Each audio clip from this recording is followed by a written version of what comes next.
Sorry আমাদের কেটে গেছিল। সো আগের এক ধরনের ওষুধ ব্যবহার করা তো আর্গোট স্ট্রোকের ওষুধ, এবং এরা কিন্তু সেকেন্ডারি মেটাবলাইটস থেকে তৈরি হয়।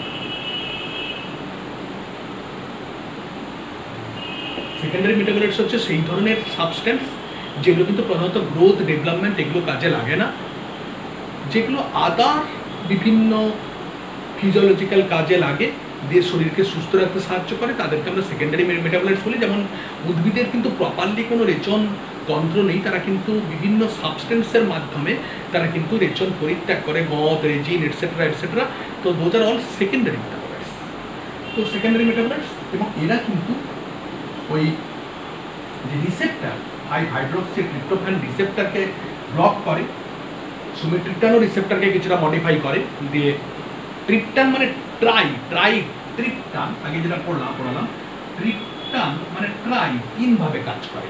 একটা হচ্ছে সিজিআরপিকে কমানো, 2 নম্বর হচ্ছে রিসেপ্টারকে মডিফাই করা, 3 নম্বর হচ্ছে ভাস্কিউলার যে চ্যানেলকে লিকেজ হতে কম দেওয়া, লিকেজ জাংশনগুলো অনেকটা টাইট করে রাখা। কারণ জাংশনগুলো যদি কমে যায়, ক্যাপিলারির যে ফেনিস্ট্রেশনগুলো যদি বড় হয়ে যায়, বেশি করে লিকেজ হবে, সো লিকেজ হতে না দেওয়া, দ্যাটস এ ট্রিপ্টান। বাট আর্গোটসও কিন্তু এই রিসেপ্টারকে ব্লক করে, 5-হাইড্রোক্সি ট্রিপ্টোফ্যান রিসেপ্টারকে ব্লক করে, দিয়ে কিন্তু ব্লাড ভেসেলকে কিন্তু সংকুচিত করে। But ergots is contraindicated in case of তোমার প্রেগনেন্ট মাদার। তার কারণ হচ্ছে আর্গোটস কিন্তু ইন্ট্রাইউটেরাইন তোমার অ্যাবর্শন করে দিতে পারে।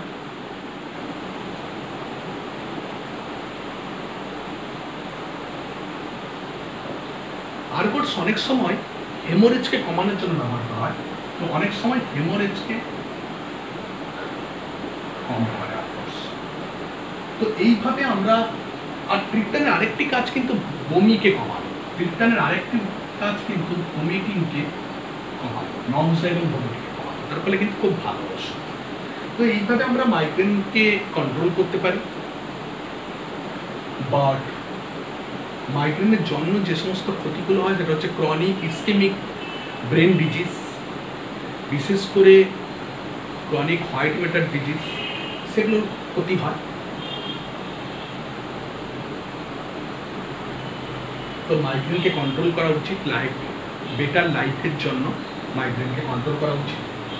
তো যারা সঠিকভাবে ফার্মাসিতে ভর্তি হতে চাও এবং পড়াশোনা করতে চাও এবং এক্সিট এক্সামের জন্য পুরো সম্পূর্ণভাবে কনসেপচুয়ালি পড়তে চাও, এক্সিট এক্সামে 1 চান্সে পাস করতে চাও, ভালোভাবে প্রথম থেকে বেস তৈরি করতে চাও, তারা কিন্তু 6291086211 নাম্বারে যোগাযোগ করো। আমরা এখানে খুব সঠিকভাবে এবং কনসেপচুয়ালি তোমাদের মতো করে বাংলায় ভালো মতন করে বুঝিয়ে দিই প্রত্যেকটা টপিকস, ইংলিশে ছোট ছোট করে লিখিয়ে দিই, তাতে তোমার এক ঢিলে 2 পাখি মারা গেল। একটা হচ্ছে তোমার ফার্মাসি পরীক্ষায়ও কোনো ভয় থাকলো না, আর একটা হচ্ছে এক্সিট এক্সাম পরীক্ষায়ও কোনো ভয় থাকলো না। কারণ এক্সিট এক্সাম বেসিক্যালি 300 মার্কসের এবং প্রত্যেকটা পেপার 100 মার্কসের, এবং প্রত্যেকটা পেপারে 50 করে পেতে হবে। প্রত্যেকটা পেপারে কত করে পেতে হবে? 50 করে পেতে হবে, এবং 3টা পেপারে একসাথেই কিন্তু পাস করতে হবে। তুই ভাবলে যে আজকে এটা 50 পেয়ে গেলাম আর বাকিগুলো ফেল করে গেছি, পরের বারে এই 2টোই দেবো, এটা নয়। পরের বারে আবার দিতে গেলে 3টাই দিতে হবে, মানে 3টাকেই কিন্তু 1 চান্সে পাস করতে হবে। মানে পড়াশোনার গুরুত্বটা কতটা ইম্পর্টেন্ট, পড়াশোনা করতেই হবে। ফার্মাসিটা তুমি যদি ভালো মতন করে বুঝে বুঝে প্রথম থেকে পড়াশোনা করো, 1 চান্সেই পাস, কোনো সমস্যা নেই।